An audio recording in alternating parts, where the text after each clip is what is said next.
Каждый день тысячи женщин становятся жертвами тиранов, терпя побои, угрозы, унижения, что в конечном счете приводит к печальным последствиям. По приводимым СМИ данным ООН, ежегодно в Казахстане в результате домашнего насилия погибает около 400 женщин. А структура ООН «Женщины» совместно с правительством Казахстана осуществляет ряд инициатив по ликвидации, дискриминации и насилия в отношении женщин и девочек.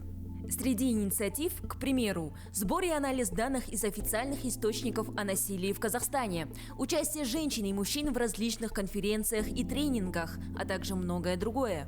В Казахстане около 400 женщин ежегодно погибают в ходе семейно-бытовых конфликтов. И это та статистика, которую нам, как социально ответственной компании, хочется менять. Нам хочется, чтобы эти цифры свелись к нулю. Учитывая, что тема довольно серьезная, ее начали чаще поднимать на международном уровне. Создаются полноценные фильмы или сериалы, затрагивающие тему бытового насилия. Также совсем недавно в Центральном государственном музее Республики Казахстан прошла выставка под названием «За дверью». Домашнее насилие – это то, что происходит за дверями квартир, домов, и это то, о чем не говорят вслух. Именно поэтому нам хотелось вынести эти истории, которые замалчиваются, на поверхность и рассказать о них громко, чтобы показать в том числе женщинам, девушкам, которые переживают это сейчас, что говорить о таком не стыдно, и они не одни. Ну а сейчас мы вышли в город, так как нам стало интересно, что же думают наши горожане по этому поводу. Так что пойдемте узнаем вместе.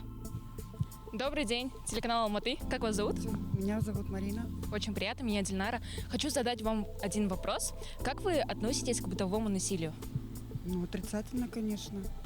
Семья должна быть крепкой, должно быть уважение внутри семьи. Конечно, не должен мужчина посягать на женщину, как-то физически ее травмировать, ни физически, ни морально, и женщину в обратную сторону никакой пассивной агрессии тоже не должна проявлять, конечно. Я так считаю. Как правило, насилуют люди, которые сами несчастные, сами когда-то ему подвергались. Ну, не знаю, как насчет глобального, но если лично разобраться, да, каждый должен поднимать этот вопрос, не оставлять вот на том уровне. Ну, ладно, мы помирились и все такое вот.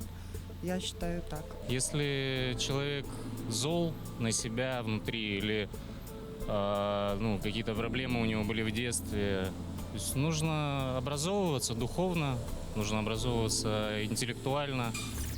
Учитывая данные, которые мы привели, и также мнение наших горожан, стоит сделать лишь один вывод, что об этом нельзя молчать. Вы не одни.